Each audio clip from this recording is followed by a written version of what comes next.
Exam की तैयारी करना हो या फिर सब्जेक्ट को बहुत अच्छा स्ट्रॉन्ग करना हो, या फिर अगर आपको किसी भी तरीके का डाउट हो तो सिर्फ एक ही चैनल है स्टेप अप एकेडमी, जो कि आपके हर प्रॉब्लम का सॉल्यूशन लेकर के आ चुका है। तो हेलो दोस्तों, मेरा नाम है सुरभि तिवारी एंड मैं आप सभी का स्टेप अप एकेडमी में स्वागत करती हूँ। जैसा मैंने अभी आपसे कहा कि आपको किसी भी सब्जेक्ट में कोई भी डाउट है, आप कमेंट सेक्शन में किसी भी वीडियो में लिखेंगे, हम डेफिनेटली उसका आंसर करेंगे और बहुत से बहुत हम आपके लिए वीडियो भी बनाएंगे। तो चलिए शुरुआत करेंगे आज के इस वीडियो का, जिसमें हम कवर करने वाले हैं क्लास 9th एनसीईआरटी का साइंस का सब्जेक्ट है, और जिसमें हम स्टार्ट करेंगे चैप्टर नंबर 9, जिसका नाम है लाइट रिफ्लेक्शन एंड रिफ्रैक्शन। इतना लंबा लंबा बोला मैंने, लेकिन समझ जाओ, ये लाइट रिफ्लेक्शन एंड रिफ्रैक्शन के क्वेश्चंस हम सॉल्व करेंगे। अब आप सोच रहे होंगे एनसीईआरटी सॉल्यूशन, नहीं, हम जो बुक के अंदर क्वेश्चंस होते हैं, इन टेक्स्ट क्वेश्चंस हैं, उनके सॉल्यूशन करेंगे। तो चलिए फटाफट से शुरू करेंगे 142 पेज नंबर के कुछ क्वेश्चंस के सॉल्यूशन, जिसमें सबसे पहला क्वेश्चन है define principal focus of a concave mirror. Concave mirror का फोकस क्या होता है? अगर आपको ये क्वेश्चन आए तो सबसे पहले याद रखिए कि फोकस वो पॉइंट होता है जहां पर सारी पैरेलल लाइन आफ्टर रिफ्लेक्शन आकर के मिलती है। उस पॉइंट को हम कहते हैं focus of a mirror. Okay, where all the parallel light rays after reflection meets is known as focus. तो फोकस यही है कॉन्केव मिरर का। Light ray that are parallel to the principal axis of a concave mirror converge at a specific point on its principal axis after reflecting from the mirror, and this point known as the principal focus of the concave mirror। मतलब कि क्या होता है concave mirror में, जैसे ही light rays आती हैं, ये सारी लाइट रेज आपस में रिफ्लेक्ट होने के बाद एक पॉइंट पर आकर के मिल जाती है। इस पॉइंट को हम क्या कहते हैं? प्रिंसिपल फोकस कहते हैं। ओके, चलिए, तो पहला बहुत आसान सा क्वेश्चन था, लेकिन कई बार आया हुआ क्वेश्चन है। The radius of curvature of a spherical mirror. Page number 142, question number 2. The radius of curvature of a spherical mirror is 20 centimeter. What is its focal length? अब यहाँ पे आपको focal length निकालनी है, एंड दिया क्या है? रेडियस दिया हुआ है, रेडियस दी हुई है 20 सेंटीमीटर।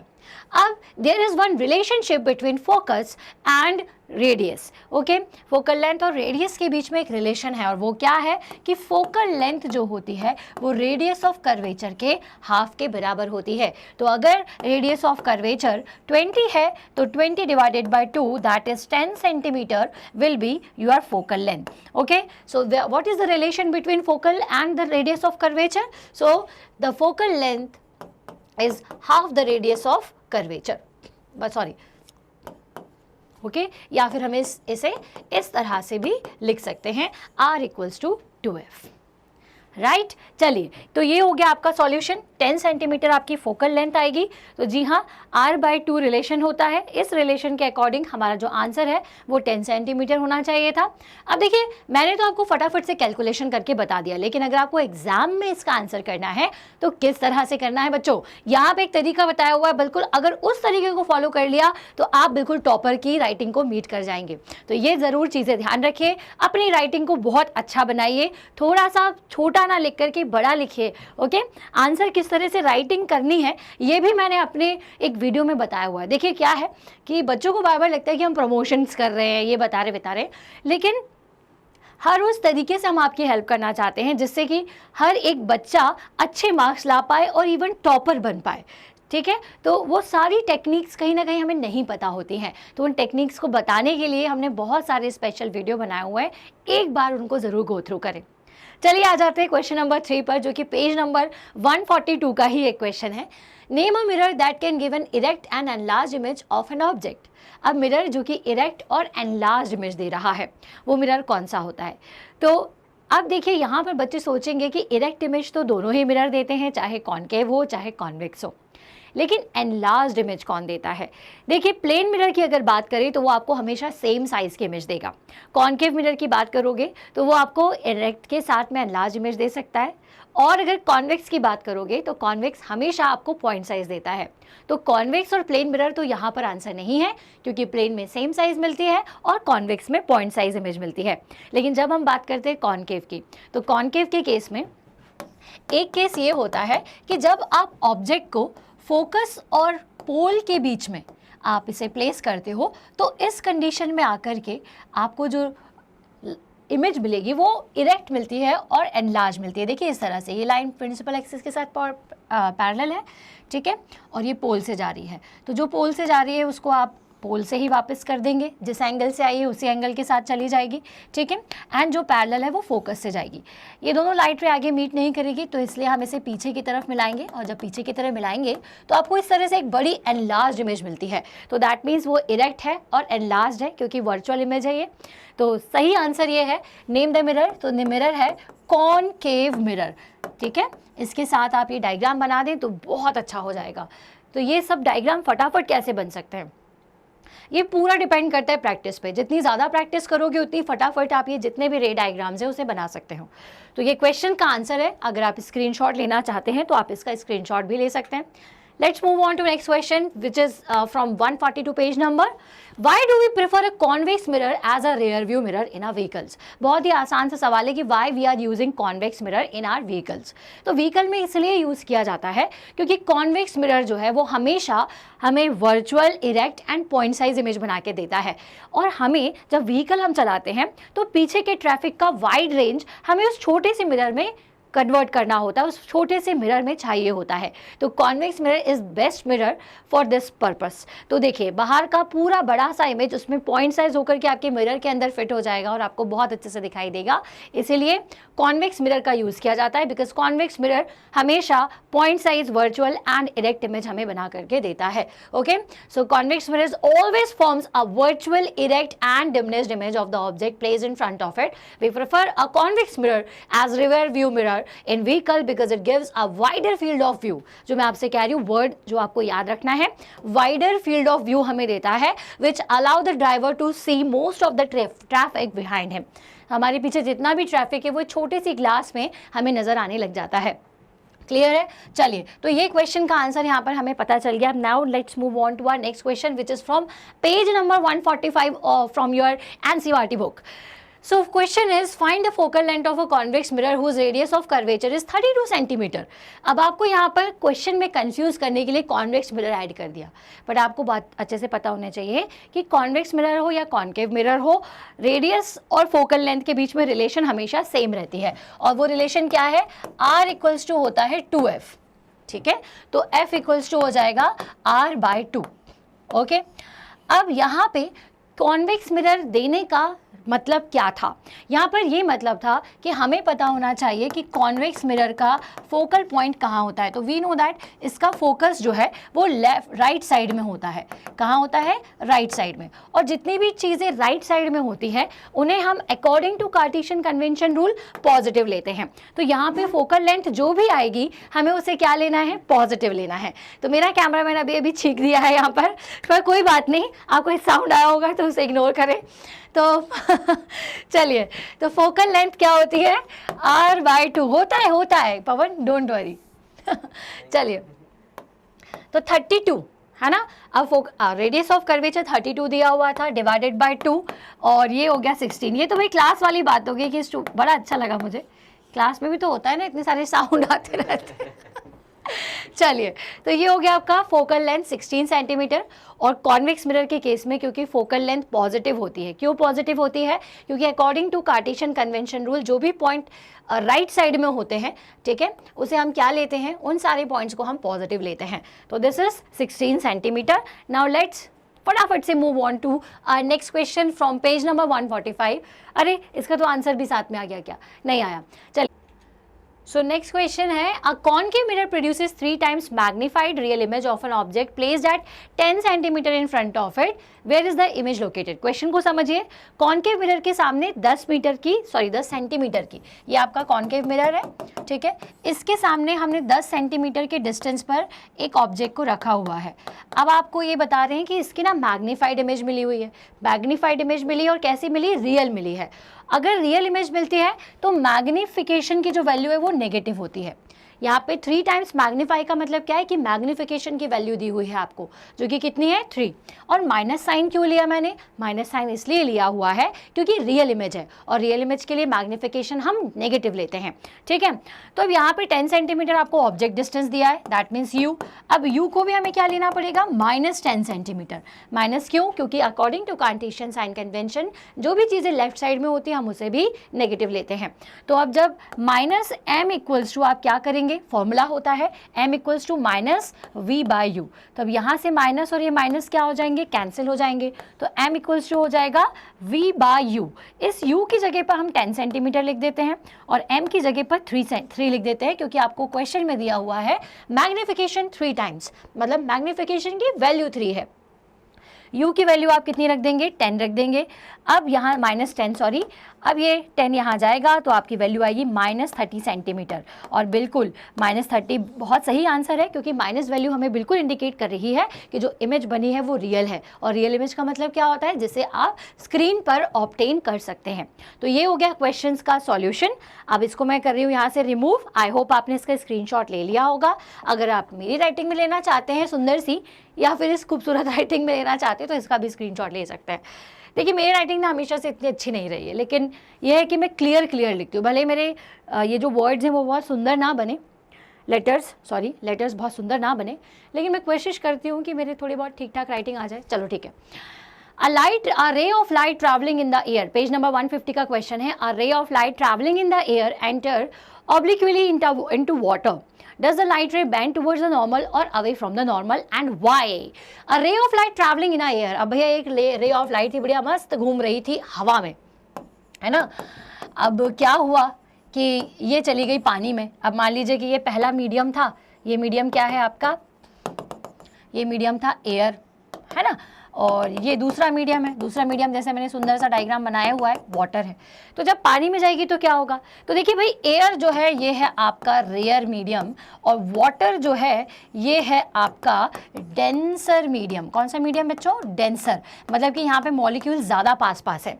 तो जब भी लाइट रे किसी रेयर से डेंसर मीडियम में जाती है तो क्या होता है? तो इसके लिए आपको क्या करना है? पॉइंट ऑफ इंसिडेंस, ये है पॉइंट ऑफ इंसिडेंस। अब पॉइंट ऑफ इंसिडेंस क्या होता है?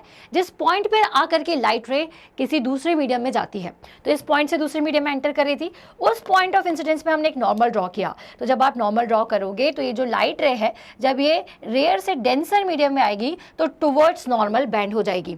और ऐसा इसलिए होता है, वाई का आंसर ये है कि बिकॉज लाइट की स्पीड जो है वो डेंसर मीडियम में कम होती है as compare to rare medium, जिसकी वजह से वो हमें नॉर्मल की तरफ बेंड होती हुई नजर आती है। Okay, so this is the reason. So बच्चों, ये तो मैंने आपको एक्सप्लेन कर दिया कि क्या आपसे क्वेश्चन पूछा था, इसका आंसर क्या लिखना है। Air is rare medium, water is denser medium. When a ray of light goes from a rare medium to a denser medium, it bends towards the normal, so the light ray will bend toward the normal in the given case. Very good. Next is light enter from air to glass having refractive index 150. What is the speed of light in the glass? The speed of light in vacuum is 3 × 10⁸ metre पर second.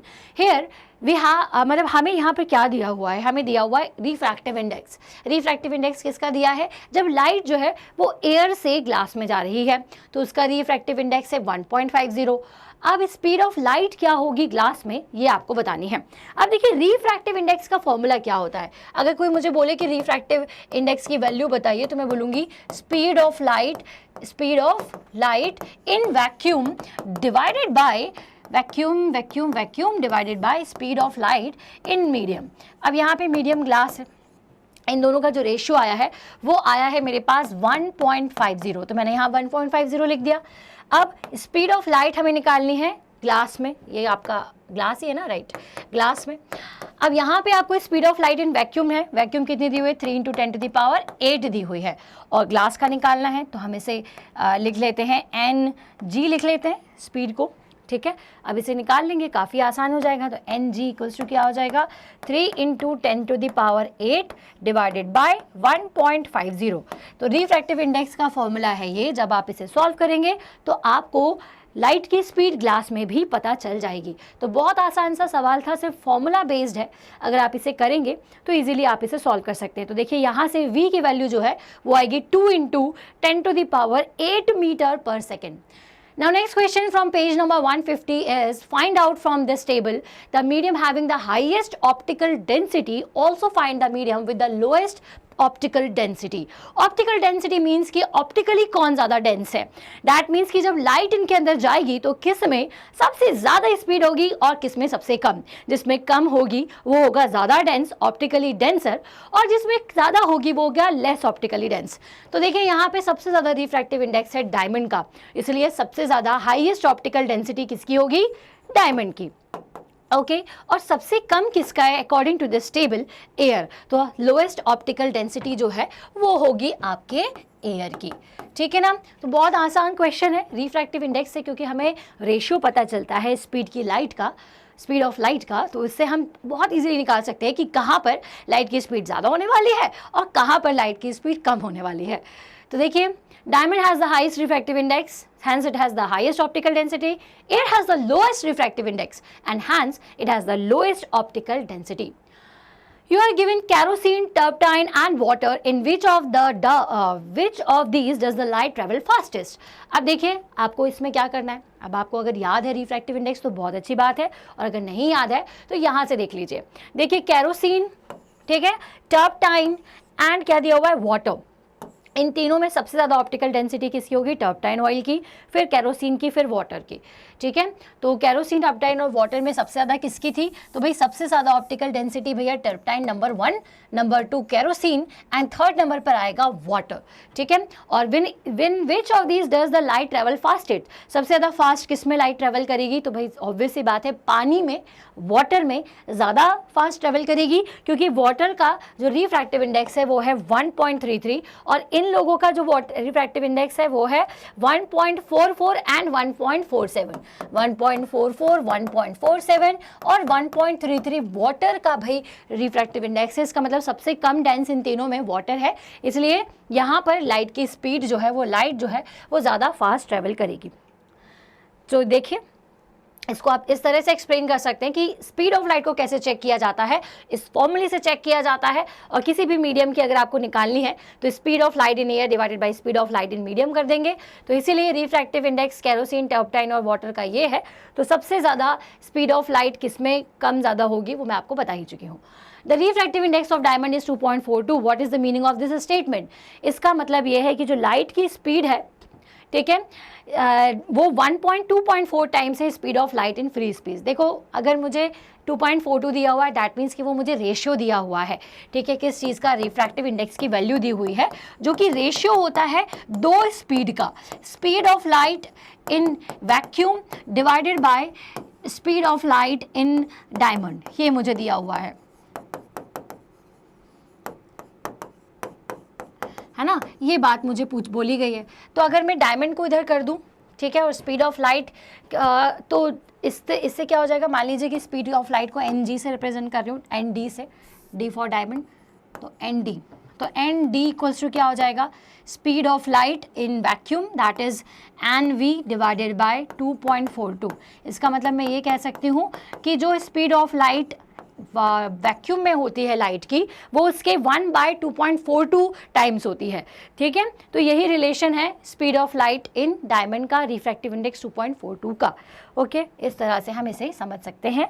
चलिए, define one dioptre power of a lens. अब dioptre power का मतलब क्या होता है? One dioptre power का मतलब होता है कि जब फोकल लेंथ आपकी 1 मीटर हो, क्योंकि f इक्वल्स टू क्या होता है? 1/p, या फिर p इक्वल्स टू होता है 1/f।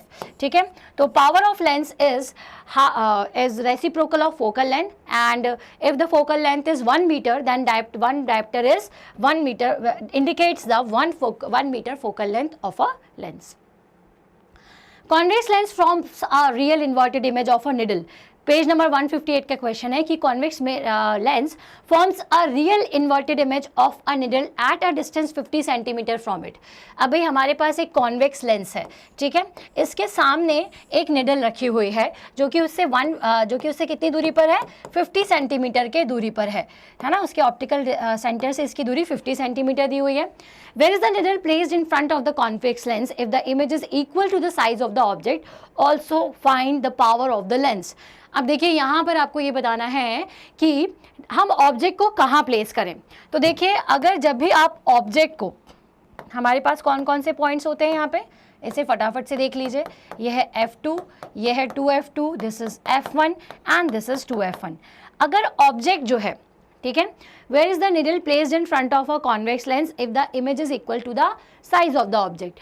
तो अगर हमने 50 सेंटीमीटर, मतलब अगर 2F1 पर ऑब्जेक्ट को रखोगे तब जाकर के आपको कैसी इमेज मिलेगी, इसकी सेम इमेज मिलेगी। और कहाँ मिलेगी, फोकस पर ही, आपके सेंटर पर ही मिलेगी।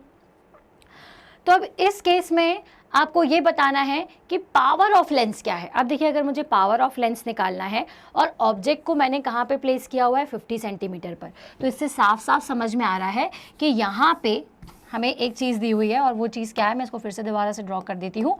ये है आपका 2F1, ये है F1। मतलब कि ऑब्जेक्ट का डिस्टेंस 50 सेंटीमीटर है, और सेम साइज इमेज कब मिलेगी आपको, जब आपने ऑब्जेक्ट को सेंटर पे रखा हो। तो बिल्कुल क्लियर, आप सही समझ रहे हो कि यहाँ पे सेंटर और 2F की जो लेंथ है वो दी हुई है आपको 50, ठीक है। अगर ये 50 है तो F1 की इक्वल्स टू क्या हो जाएगा, 50/2, दैट इज 25 सेंटीमीटर। और अगर ये 25 सेंटीमीटर आया हुआ है तो पावर क्या हो जाएगी, पावर हो जाएगी 1/f, दैट इज 1/25 सेंटीमीटर, जिसको आप मीटर में कन्वर्ट कर लें तो 1/25 इंटू 100 आप करें तो यहाँ से आपको पावर भी मिल जाएगी इन डायप्टर, ठीक है। तो आई होप ये क्वेश्चन आपको यहाँ से क्लियर हो रहा होगा। इमेज डिस्टेंस दी हुई है, height of image and height of object. यहाँ पे दूसरी तरीके से क्वेश्चन को सॉल्व किया हुआ है। जैसे कि दूसरा तरीका ये है, मैग्निफिकेशन हमें -1 मिलेगा। -1 क्यों लिया, क्योंकि रियल इमेज मिल रही है, और 1 का मतलब ये है क्योंकि सेम साइज मिल रहा है, ठीक है। अब यहाँ से आपको क्या दिया हुआ है, u की वैल्यू दी हुई है -50, हमने -50 लिख दिया। अब यहाँ पर हम लेंस फॉर्मूला का यूज़ करेंगे जिससे हमें फोकल लेंथ मिल गई। देखिए, ये भी फोकल लेंथ आपकी उस केस में भी कितनी आई है, 25 सेंटीमीटर ही आई है, जैसा मैंने अभी आपको कैलकुलेट करके बताया था।